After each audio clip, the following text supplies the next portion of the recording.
Counter सवाल तो तब आएगा जब मैं एक खत्म कर लूं। जी जी।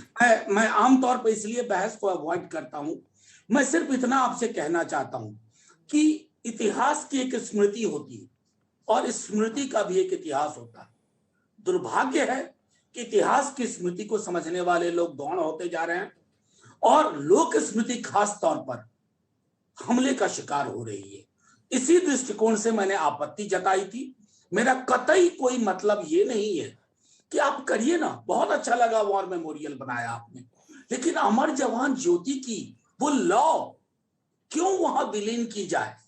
क्यों ना वो लौ वहां जले? मैं जिसको इस देश ने जी जी मेरा 50 वर्षों से जी जी ठीक है। ये झा साहब मेरा मेरा काउंटर, विज्ञापन। झा साहब क्योंकि आप दिल्ली यूनिवर्सिटी में प्रोफेसर भी है, मेरा आपसे सवाल है, राहुल गांधी ने क्या बोला? उन्होंने बोला बहुत दुख की बात है, हमारे वीर जवानों की लौ को बुझाया जा रहा है। ये गलत बयान था नहीं था, ये भ्रम था नहीं था, ये तो सरासर झूठ था ना।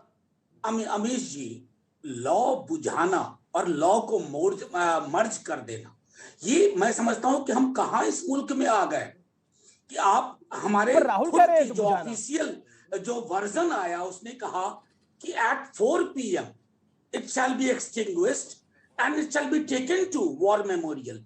अब ये बताइए कि किसी भी देश में जो इतनी परेशानियों से जूझ रहा हो, उस देश में क्या यह प्राथमिकता हो सकती है?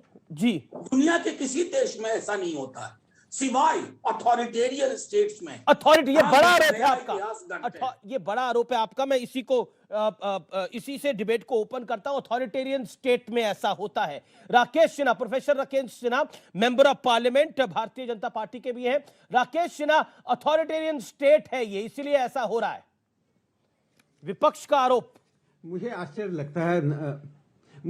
लगता है। मैं इसके पहले एक घटना का जिक्र करना चाहता हूं, तो आप समझेंगे कि कांग्रेस की पर्सपेक्टिव और बीजेपी की पर्सपेक्टिव में क्या अंतर है।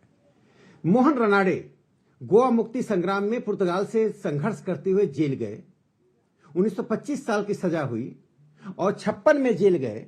66 में राज्यसभा में क्वेश्चन आया कि उनको छुड़वाने के लिए सरकार क्या करे, कांग्रेस सरकार। एमसी छागला विदेश मंत्री थे, माफी मांगी, कहा हम कुछ नहीं कर पा रहे हैं। कांग्रेस सरकार ने 3800 पुर्तगालियों को छोड़ दिया, एक मोहन रनाडे को छोड़ने की शर्त नहीं रख पाई।